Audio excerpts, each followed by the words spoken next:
Great. So thank you so much, everybody, for joining us today. This is our very first webinar for Let's End Poverty. The purpose of these events are to create a space for us to come together as a movement, for us to learn more about the problem of poverty in the UK and explore what we think the solutions are, and to meet each other, hear from both learned and lived experience and deepen our understanding and motivate ourselves to take action to make 2024 the year that we end poverty. Let's End Poverty is a diverse and growing movement of people and organisations, and we are united behind a vision for a UK where poverty can't keep anybody down. Anyone can be part of the movement, and we'll be talking at the end of the webinar about ways to get involved if you're not already looped in. My name's Anna Burley. I am a policy officer at Unison, but here in the capacity of being involved in getting the movement off the ground. And I'm really excited to be joined by some amazing speakers today. We have Faridah, who is a Unison member. She's a nurse assistant and also a receptionist. And Faridah, works 2 jobs, 7 days a week, struggles with 0 hours contracts. Is going to share some of her experience, but also some of the action she hopes government is going to take and her hopes for the future.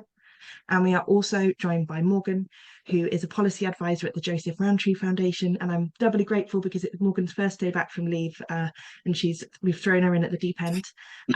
Morgan's work focuses on making work a reliable route out of poverty, improving job quality, ensuring people can access good work and help tackle in-work poverty. So lots of really relevant experience. And we've also got on the call, who you may see later, Annie and Hannah from the Joint Public Issues team at the Methodist Church. Annie is available through the call. If you have any issues or want to ask questions, pop them in the chat and Annie will be on hand. And Hannah will be joining us at the end. Hannah's our anti-poverty movement Methodist coordinator, and she'll be able to share at the end of the call a bit more about getting involved in the union, in their movement. So I think that's all the housekeeping and introductions that I need to do. So I'm going to hand straight over to Faridah. I'm going to share my screen as Faridah's put together a presentation. And off we go. Faridah, over to you. Hi, thank you so much. Thanks, everyone. My name is Faridah Ghulam. I'm from Unison XX, and I'm going to share my life journey with this poverty in the UK. And I'm working 7 days a week and working so many hours in under 0 hours contract and part-time contract as well. So I normally working 7 days a week most of the time, to be honest, and I work 2 jobs to be able to meet the end with my 4 children, and as a single mother. So sorry. As a single mother, as you can see, you have to do everything to be able to meet the end, paying the bills and rents and everything. I'm going to share this one today. It how it impact my health and well-being. Anna, can you put the next slide, please? I'm sorry about my chest. I don't know what's going on. It's just like probably, sorry, guys. In UK, there's so many people live under poverty at the moment. According to the research, is 14.4 million people who are living under on poverty. And this is actually affecting a lot of things to our family, from our children to ourselves and to our community. You can go second slide, please. Young people living in poverty in UK, to my side, on my experience, if I can go from my children, where I raise them up working 7 days a week, I feel like I don't have much time to see them as well. They don't have much time to see me, and I have to work tiring because I have to meet the end, I have to pay the bills. And if I'm going to stay at home, I'm going to have a benefit, but it's not enough. So it's affecting me mental health state, and I feel like the money is not enough, and end up like in a depression and stress because I'm not meeting the end. I'm not meeting the end. So I feel like young people living in UK with the poverty, it does affect a lot of children. It's affecting them from education, mental health state, and in general, it actually affecting our children badly more than ourselves. Because the poverty, if the household going through poverty moment, they can afford a lot of things. It's affecting the children. The children needed to eat well to be able to go to have a good education at school. They have to have a good nutrition. And if they have a lack of this, that will be a lot of lack of for the children in upgrowing and in education and everything, further up down. Can you go to the next one, please? Sorry. I have a teenager at home, so I have 4 teenagers at home, and I know how it's affecting. I mean, I've raised them up in working 7 days a week from when they're young age to the point now they're teenager. I'm trying to push as much as I can my children. My daughter, she's got a degree in criminal injustice, and my other son, he's got a degree in quantity survey, and my other son, he's doing computer science degrees, first year at university, and the youngest one, he's at college as well. He's doing software, software computer science as well.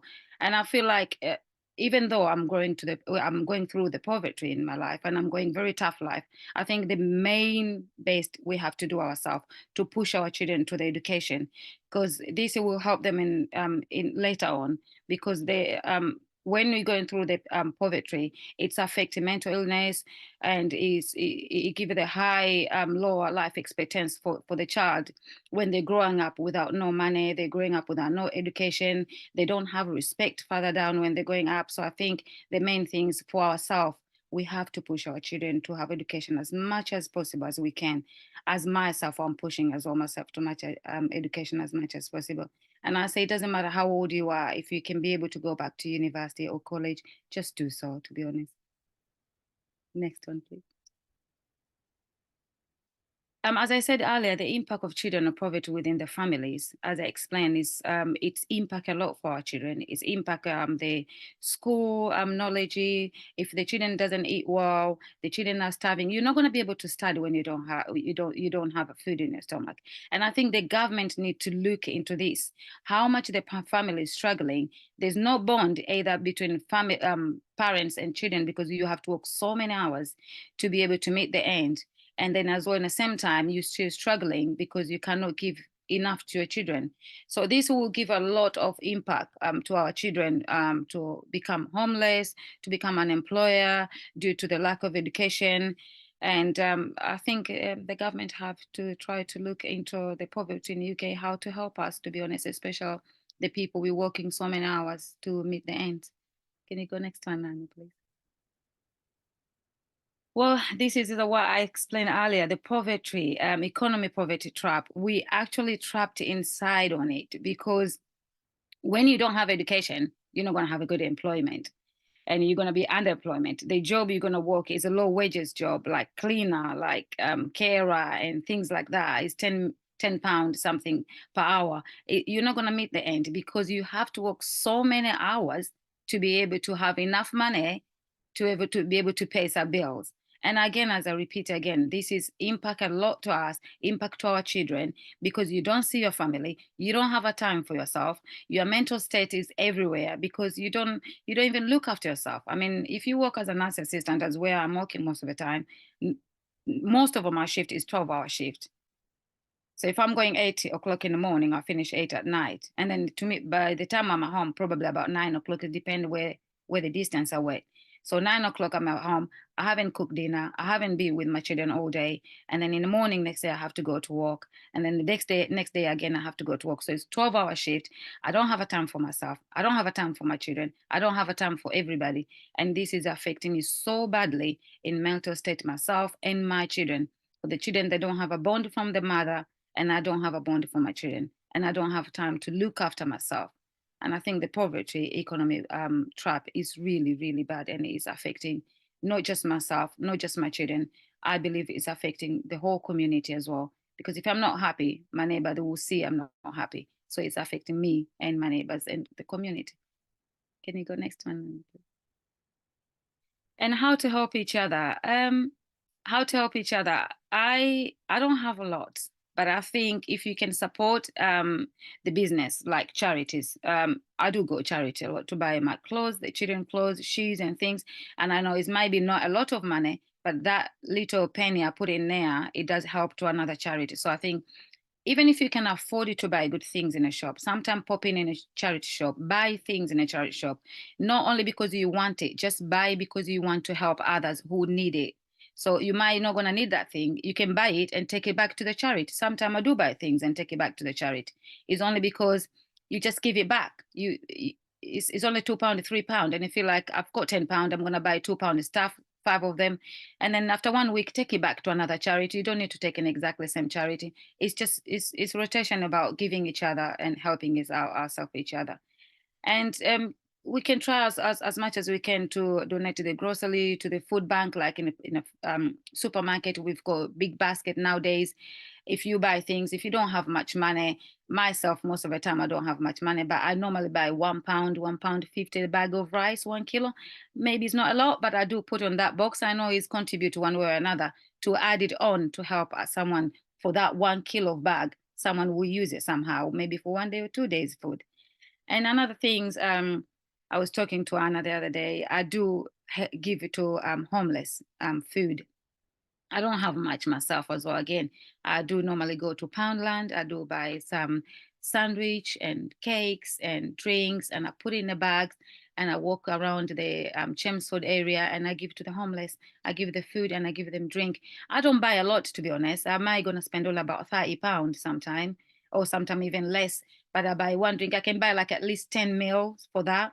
So I can have a few sandwiches and about cake and biscuit and crepes in each bag, and I put one and I tie it up, and I give one drink to each of them. It might be not a lot, but I feel like this is a part of it. We have to help each other. So as much as you can, whether you have a lot or you have a little, try as much as you can to remember people who are lower than you, because I might struggling myself with the poverty, but there's a people struggling more than me, and I can give that little I've got. Can you go next one, Anna, please?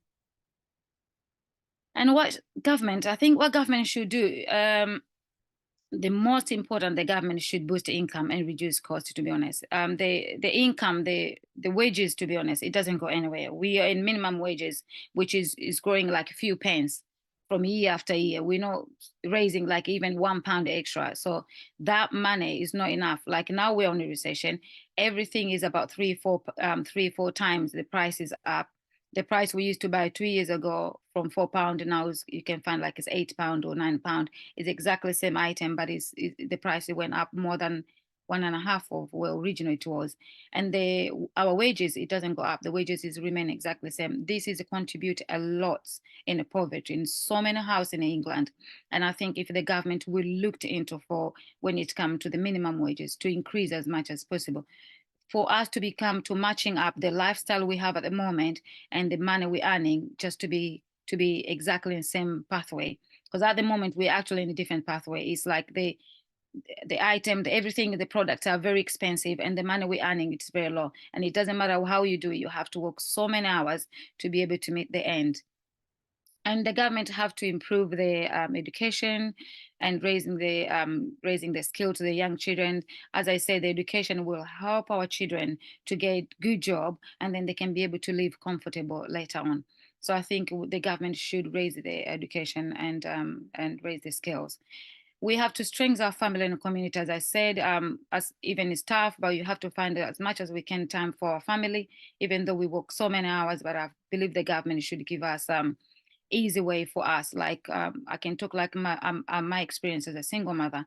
I think the government should look into us and feel like how can we help like single parents for them to be able to have a time with their children. I work 7 days a week. I don't have much time with my children. But if government pay more benefit for us, the people we working so many hours and we are single parents, they can give more help. And I believe this will have more time for our children. I mean, the more I work, the more I'm losing from government. And even if I work like 3 days a week, I'm gonna end up losing all the benefit anyway. So for me, I feel like let me work 7 days to be able at least to have 100 or something, a little bit money at the end of the month, or a little bit I can be able to afford and feel like I'm living not comfortable, but at least I'm okay. But I think the government should look into this and feel like the parents who are single parents, even the parents are not single, they're struggling. They're really struggling. Even now, they two couple, but I know so many people they're still struggling. So I think the government should look, the people who work more, we should help them more. But rather than the government, the people we work more, we actually lose everything, get nothing. So I think the government should look into things like that and promote a long-term economic growth, benefit everyone. As I said, they can look into the benefit and things like that, how much they can help the single parents and all parents who struggle in England. Can I have the next one, Anna, please? I'm going to do a 1 minute warning as well, so Okay. Okay, thank you. How to cope with the poverty, as I explained earlier, I think we hopefully the government will look into this and help us in our economy, helping us the product in the supermarket, the price to go down a bit, and then the government can try to give the good benefit for the education. As I'm thinking as well, the government should look into the scholarships for children who's going university, because when they finish university they have to pay a lot of money. So I think the government should look into the scholarship as well, and helping as much as possible for the children who are parents going through with a hard time, to help them to have higher education. The higher education, it will help them in the future, and the more they give education to the children, they make it easier for the children to go back to the university, college, and I think that is the best way later on to come out from the poverty in the UK. And I think I've got one last one. Yeah, and I think as I said earlier, is as I said, access to resource and building building skills and income. I explain all of this, so hopefully the government will look into this and help us. And thank you so much. Thanks so much, Faridah. Really comprehensive. And a couple of people have asked if they can see a copy of your slides afterwards. So anyone who wasn't able to see all of the detail on there, I'll make sure that those slides are available after.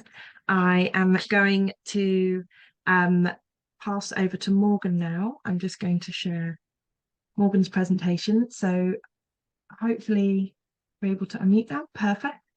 And I will and I will share my screen.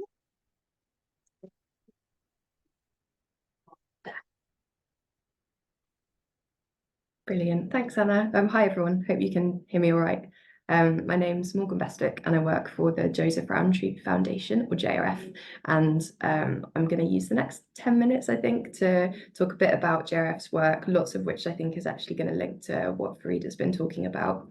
Next slide, please, Anna.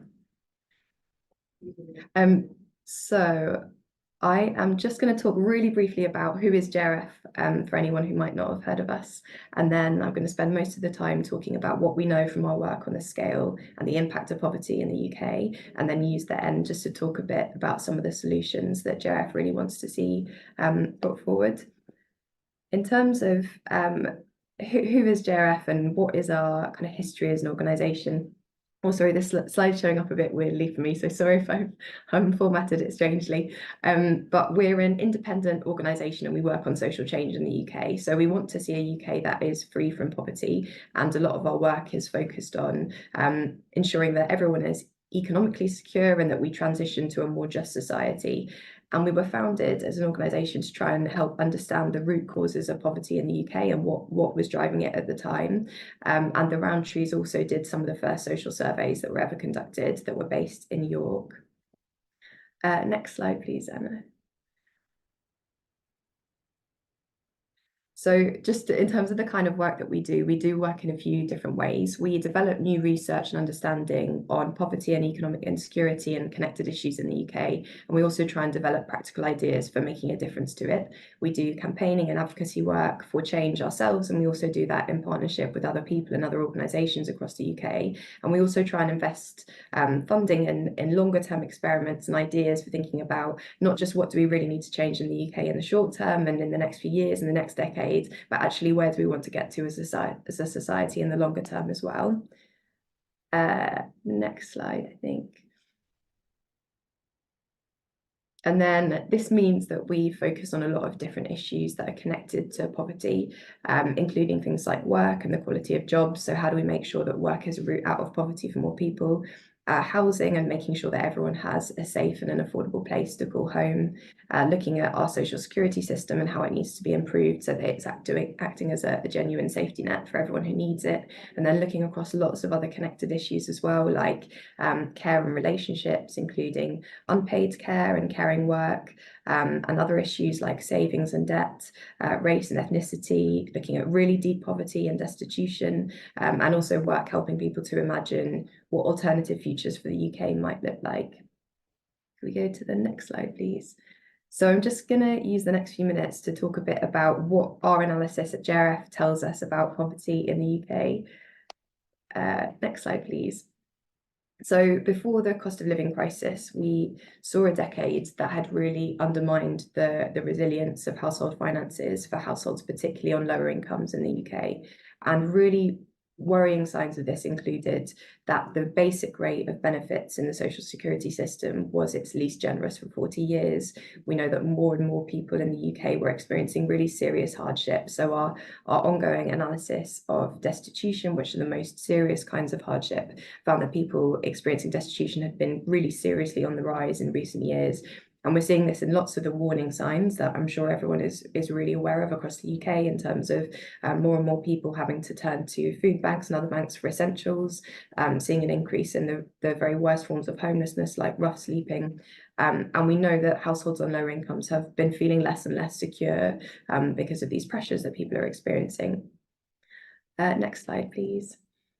So JRF publishes regular analysis of poverty in a few different reports called Poverty in the UK and Poverty in Scotland. And we also look at more specific issues in work that focuses on things like destitution or on the impact of the cost of living crisis. This chart shows the changes in poverty rates over time in the UK from, I think, the mid or late 90s up until the most recent data. And when we're trying to measure poverty at JRF, we're using a really specific measure, which is looking at households falling below 60% of median incomes after their housing costs. But what we're actually trying to capture is how many people in the UK have an income that is below what we all need to meet our minimum needs, including taking part in society. So we use a specific measure, but we're trying to capture people's experiences with it. And our analysis shows that overall rates have actually stayed quite steady if we look at the poverty line over time. But you can see on this chart that different groups' experiences of poverty have changed quite a lot over the last 2 or 3 decades. As Faridah was saying, the latest data shows us that about 1 in 5 of us in the UK is falling below that poverty line. So that's about 14.5 million people, which includes about 4.3 million children. And that's caused by lots of different things. So we know that people's wages just not keeping up with costs is a really big problem. We also know that really high housing costs is a massive issue. That's eating up lots and lots of people's incomes. And we've also seen a kind of erosion in the support that people are getting from the social security system. Next slide, please, Anna.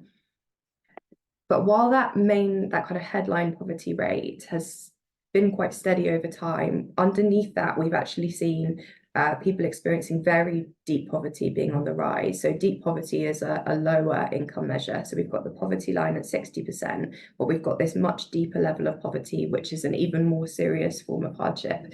And that helps us understand, well, how many people in the UK are having to get by on a really, really low income. And we can see really worrying findings from this analysis. So the very deep poverty line is at the kind of very darkest blue at the bottom of the chart. And you can see that that's been kind of creeping up over time, which has been really, really worrying to see in recent analysis. We've also seen a growth in destitution. So that's if you're going without the real basics we all need, so things like shelter, food, heating. We've seen 3.8 million people were experiencing destitution at some point in 2022, including around 1 million children. And that's almost 2.5 times the number of people we saw in 2017. So a huge, huge increase in recent years. Next slide, please, Anna. So we also know that more and more households where someone is working are experiencing financial difficulty. And we talk about this as in-work poverty. So you can see in the chart on the left that that's been rising in recent decades. And that means that more people experiencing poverty and financial hardship are in households where somebody is working. And you can see this in the chart on the right. If you look at the whole population of people who are experiencing poverty, a bigger and bigger share of this, which is the purple chunk at the bottom, is taken up by households where somebody is working. And that means that work is much less likely to be protecting people from poverty and to be making sure that people can feel economically secure. And that's partly because of more insecure forms of work growing in the lead up to the pandemic, so things like 0-hours contracts. It's also about housing costs, particularly for renters. So if you rent your home, you're much, much more likely to be experiencing financial difficulty than if you own your home outright, for example. Next slide, please, Anna. Now, we know when we look at who is more likely to be experiencing poverty or financial difficulty in the UK, it's really not spread equally across all people. So there are really big inequalities and differences in who is experiencing it. And ethnicity is one area where we do see really big differences. So this chart shows us the proportion of people from different ethnic groups who are experiencing poverty overall. Everyone that you see captured in these bars is falling below the poverty line. But if we look at the deep purple bits of those bars, that also shows us who's falling below that deeper poverty line as well. And what this shows us is really big differences across different groups. So, for example, people in the Bangladeshi ethnic group have the highest overall poverty rate in the UK, followed by people in Pakistani and other Asian groups, and also in Black ethnic groups. So there's real disparities here when we look at ethnicity. Next slide, please, Anna. We also see really big differences when we look at health and disability. So in the past 20 years, disabled people have consistently faced a higher risk of poverty than people who aren't disabled. And we can see that in each year since around 2007 to 8, around 3 in 10 disabled people have been experiencing poverty compared to 2 in 10 people who aren't disabled. So again, a big difference there. And then the next slide just shows us, looking across the UK at what are the differences across regions. We do see really big differences there as well. So this map shows us the kind of 2018 to 20 average rates of poverty, and we can see they were highest in the Northeast and in London. But the drivers of poverty are really likely to be different across different areas, because there are kind of different forces at play and different experiences that people are having. So housing costs are a really big driver of poverty in London because they're eating up so much of people's incomes. But if we looked at the Northeast, we would probably see that it's comparatively lower earnings, which are a much bigger issue there than they might be in London. But we also know that there are big differences within region too. So there's lots of differences within places that aren't captured by looking at the big regional pictures. And then on the next slide, thanks, Anna. And finally, another way that we've been trying to understand people's experiences across the UK is not just looking at these income measures, but trying to understand whether people are able to afford the basic essentials that we all need to get by. And the research that we did most recently, which was in last autumn in October, we found that 7.3 million low-income households were going without essentials during that time. So things like being able to eat or heat your home, afford things like basic toiletries. And we also found that 5.9 million households said that they were food insecure. So that means having to cut down on your meals, potentially going hungry or skipping meals. So we're seeing really worrying signs in terms of the pressures that people are experiencing from the cost of living crisis in particular. And next slide, please, Emma. And what this contributes to, and which Faridah was talking about as well, is real impacts on people's mental health and how they're feeling. Now, this chart, I'm really sorry, it's a bit of a busy one, but I'm happy to share this afterwards as well.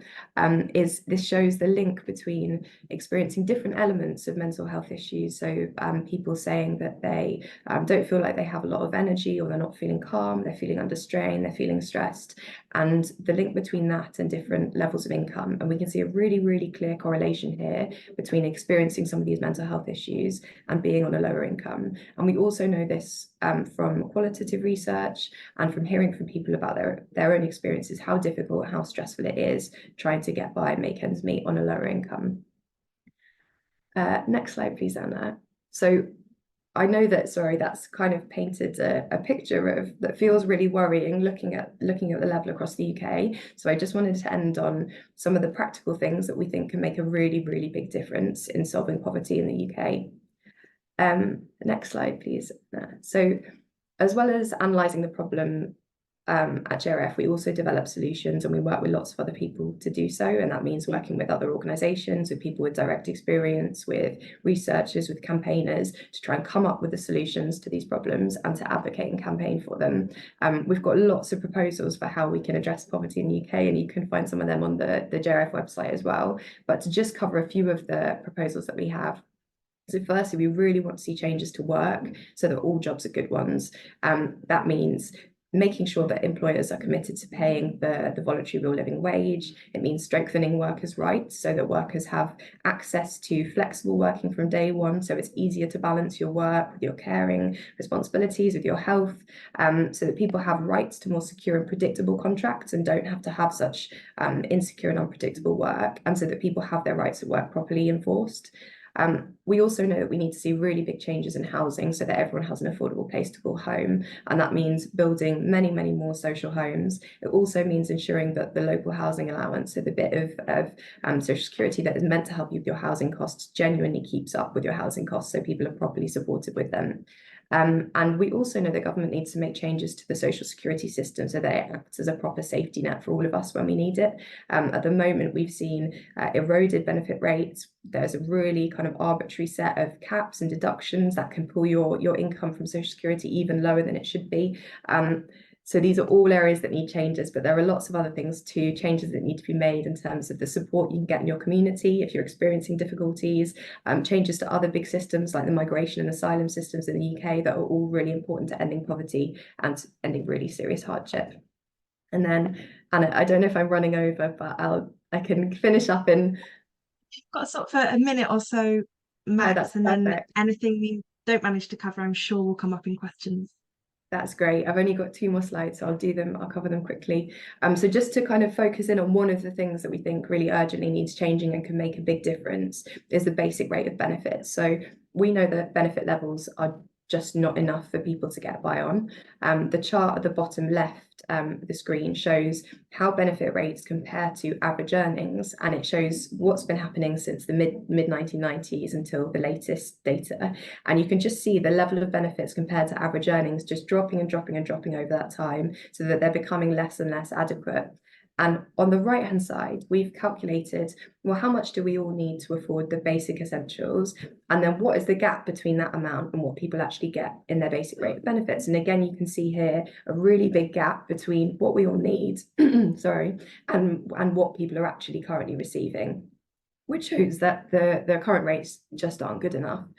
And so on the next slide, just to focus in on one of these solutions that can make such a big difference is an essentials guarantee. So this is a principle, but it's also a policy that we and lots of other organisations really want to see introduced to the social security system. We want to see government making a commitment that the basic rate of benefits never falls below what we all need to afford the basic essentials. We've been working with the Trussell Trust, the Food Bank Network, to lead this campaign, and lots of other organisations involved as well. You can see part of the campaigning in this picture on the right, but we think that introducing this guarantee within the social security system could make a massive difference in lifting around 1.8 million people above the poverty line in the UK. That would include 1.3 million children. 1.3 million people living in households with children. And so this is a really top priority for us that we're really, really keen to see government bringing forward, because we think it could make such a big difference in making sure that what should be a safety net for all of us really is there, to make sure people always have the essentials they need. So that's a top priority for government to start with. But there are lots of other practical things that government, that employers, that people in local areas and communities can be doing as well. But I'll leave that there. And yeah, thanks so much. Thank you very much, Morgan and Faridah. I feel like I've got loads of information to absorb, and so I will make sure that your slides are made available so that people can revisit them and make sure that they've taken on board all of that really amazing information you both shared. So what I'm going to do next is open it up to questions. The way we've got about 25 minutes. So I'll take them in 2s or 3s. You can either, I've had a couple of people contact me in the chat already, or Annie possibly has as well. You can also put your hand up and I'll be able to unmute you. Before I do that, while you're deciding whether you want to ask a question or not, I've got a couple that I was thinking of. And I guess we've both, you Morgan and you Faridah, have talked about work and making work pay. I was interested in, is it just about pay? I know that Faridah, one of your contracts is a 0 hours. Are there other things we can do that we need to make government do that would make work better? I'll ask Faridah first, if that's okay, and then I'll come back to Morgan to give you a chance to get your voice back. That's fine. So Faridah. Yeah. You just want to see what government can do in 0 hours. 0 hours Like, to me. What's it like? Yeah. How 0 hours, to be honest, to my side, it shouldn't be existed at all. It should not been existed at all. 0 hours doesn't benefit me, doesn't benefit the government. because 0 hours is kind of like, I think in other way you can call like, it's not nice to call like, it's kind of like a bully from agency, but I'm afraid that's how it's work, because when agents give you a shift, you might gonna have 5 days shift, and then like tomorrow morning you're going to work. By 7 o'clock at night, they said your shift is being cancelled. And when your shift is being cancelled, you have to remember every single penny on my money is countable, because it's already, I'm using my money before I'm receiving my money. I don't know if you guys understand. I'm gonna use my money before I'm receiving my money. So if I'm gonna lose that 1 day money, that 12-hour shift money, to me, that money has been spent already, even though I haven't received that money. So if my shift is being canceled at night for the second day, and then it's been canceled, I mean, 7 o'clock at night, the agents cancel my shift. I'll go into bed 9 o'clock, and I was expecting to wake up in the morning, 6 o'clock to go to work. And I know for that next day, I'm not going to be able to get that shift because it's late. There's no office is open after 7 o'clock. So that money is already gone to my budget, even though my budget is still there. I have my bills, everything is still there. So this is why I said 0 hours doesn't contribute anything to me, doesn't contribute anything to the government, because I will end up with the stress, I'll end up with the depression, I'll end up with the thinking all day. My health is deteriorated because of mental health is going down, because I'm thinking I'm not going to have that money now. I'm not going to be able to get that shift now. So I will end up going to the GP asking for prescription for depression medication, which is going to cost the government, because I don't have enough money to pay for prescription, so I'm going to get up for free. So NHS is affected, which is the government is affected for looking after me, which the reason I'm getting all this depression, all this stress, all this unhealthy is only because the government allows a zero contract to be existed. If the zero contract was not existed, the agents will never cancel my shift, because I will go to work the next day. So that is a part of it. We're not going to be on my head like, oh, my shift is going to be canceled, my shift.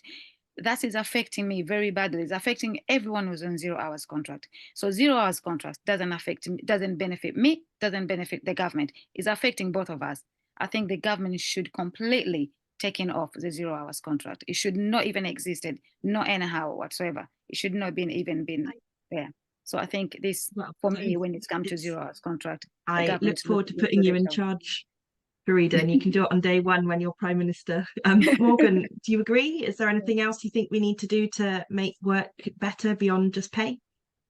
Yeah, I completely agree. I think you're right. Pay is really, really important, but it's absolutely not just about pay. And to what Faridah was saying, we think that we really need to see strengthened rights for workers in legislation that help tackle some of these issues of shifts being really unpredictable. And what we would really like to see is the introduction of a right to a contract that reflects your typical working hours, because so many people are working regular hours but can at any time really have no shifts that week, and it causes this huge unpredictability for people who really want predictable and stable work.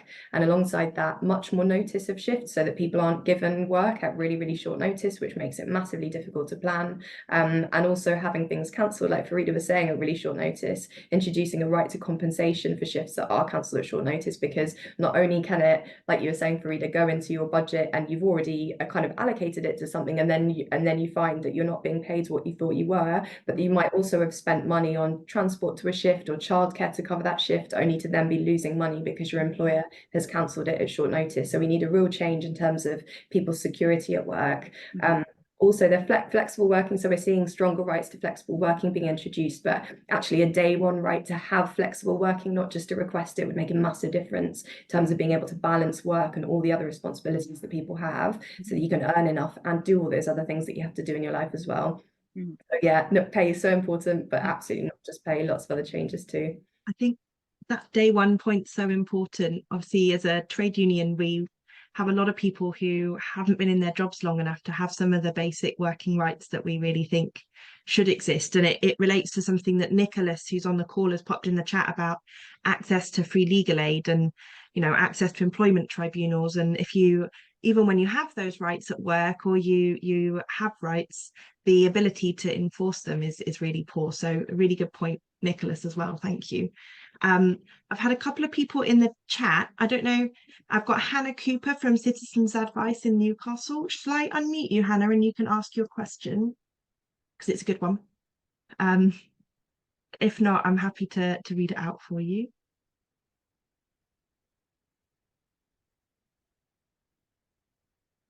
I'm not.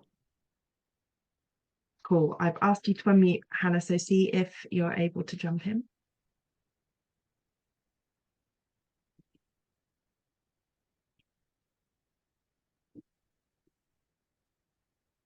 I will read it out, and if you want to jump in or I do it wrong, Hannah, then you let me know. So Hannah says, we're currently in the run up to the next general election. How can people get involved in this group? So that is something that the other Hannah Freeman Brown from Methodist, is going to definitely cover at the end. Lots of things to get involved in.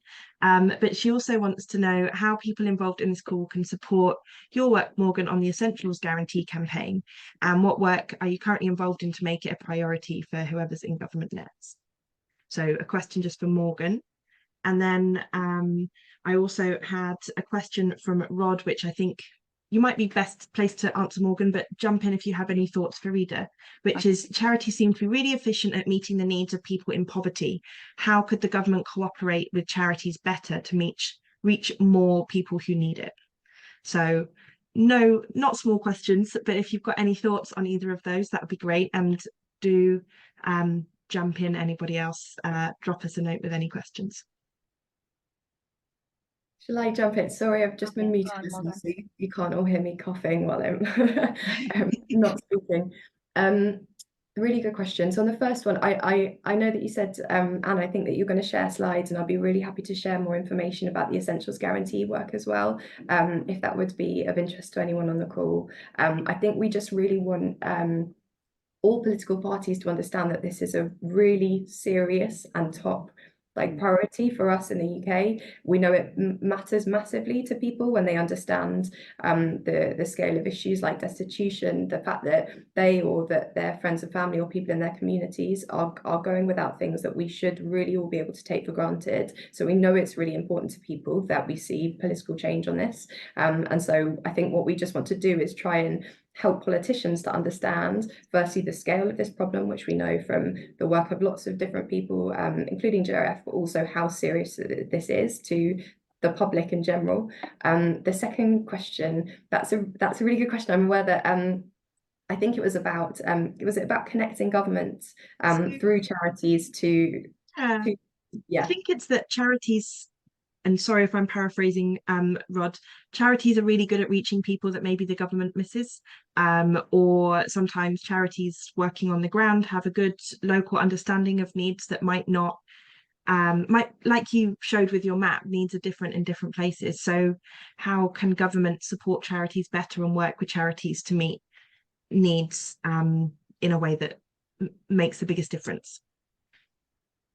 Yeah, that's a great question. So JRF, we're not a kind of frontline provider of any particular services in the UK. So I know there'll be lots of people, and there might well be people on this call who have lots more expertise on this. But I think you're right that acknowledging actually the expertise and reach and understanding and connections that people have within a specific community and place can be much, much more effective at connecting people to support or understanding needs in an area than like a centralized or even, I guess, a kind of regional government approach is really important. And I think we've done some work recently on, which I'd be happy to share as well, which is about what is the role of your local area and local community in tackling very, very deep poverty and serious hardship, and how important the kind of networks and ability to refer and support people in multiple different ways is, whether that is from statutory services or from them connecting with charitable and voluntary organisations in their local area. But other people might be able to answer that better than me as well. If anyone has thoughts on Rod's question, please stick them in the chat, and I will either try and work out why I couldn't unmute Hannah and unmute you, or read them out so that we can share that. I had a quick question, and it's something that, bit of an elephant in the room maybe that we've not mentioned, but obviously the pandemic had a massive impact on people's working lives, people's ability to pay their bills, the money people had going in. Faridah, do you think the pandemic made things easier or harder for you in terms of managing your finances and affording everything you need for you and your kids?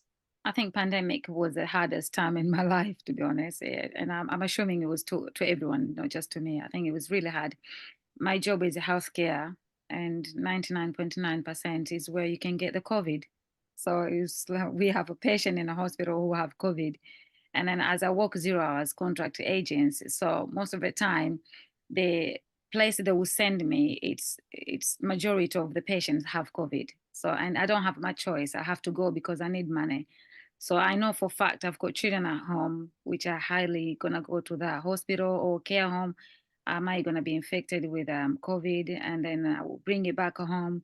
And I don't have much choice, because if I'm gonna stay at home, I'm not gonna be able to have money. So I have to go to work. And then in the same time, I'm thinking of myself, thinking about my children. Every single step from home to work, it's about my children and myself. I don't know if I'm gonna come back to okay today without no COVID. I don't know what's happened. And when you come back home, you I'm going to the storeroom. I've got a storeroom before and I take everything off, put it in a tumbler on washing machine, and change myself and dressing gown and come upstairs, not touching on handle door, because it's a mental state. It was so damaging, our mental state, because it's you're thinking continually, I don't want to pass this to my children, I don't want to pass this to myself. And in the same time, you have to go to work because you need money.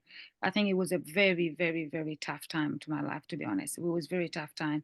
And as myself as well, it was very hard, because I took a very long time before I had a vaccination, COVID vaccination, because I'm a hemophilia. So there's no doctor who was aware whether hemophilia people or any people with the illness can have COVID vaccination and we are safe or not safe.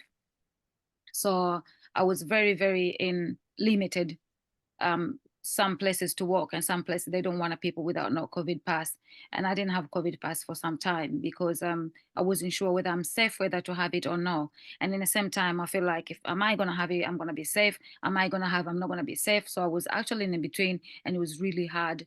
You need to earn money, you need to get out of the house, because psychologically it was not very helpful as well to stay at home, to be honest. You have to go to work, and going to work, you have to risk as well to come back home with the COVID. It was very tough. It was very tough when it comes to income, because the money was not enough. You don't have enough shift. And when you have shift, you have in a high risk care homes or hospital where there's a high percentage of people with the COVID. I'm sorry, Faridah. Yeah. Does that reflect sort of what the data says, Morgan, that it was tougher for people during COVID, or particular groups of people? I think, yeah, I think that is really reflected in the kind of unequal impact that the pandemic and potentially your experiences of work, if you're in work, had according to people's level of income in the UK, and a kind of split experience between people who were able to maybe keep earning but reduce their costs and maybe keep saving, and people who on the other hand were losing income and also potentially building up debt. And we've seen that in the research that we've done since the pandemic, to try and understand what were the impacts of the pandemic, and then what the impacts of the cost of living crisis on people, and just seeing really these two crises kind of back to back for households, where inflation is currently coming down, but prices are still rising. People are feeling really increasing pressure, but we also know that there's been a massive buildup of debt for lots and lots of people who just didn't have the money, the kind of savings to be there to like cushion them when they weren't earning. So it's really important to understand what's happened so far, which we can see in the data, but also what might be coming up for households, not just in terms of rising prices, but in terms of the debt that people have kind of on the horizon. And I guess a perfect follow-on from from Dave from Voluntary Action in Leicester is whether, we're through the worst of the pandemic, the inflation starting to ease.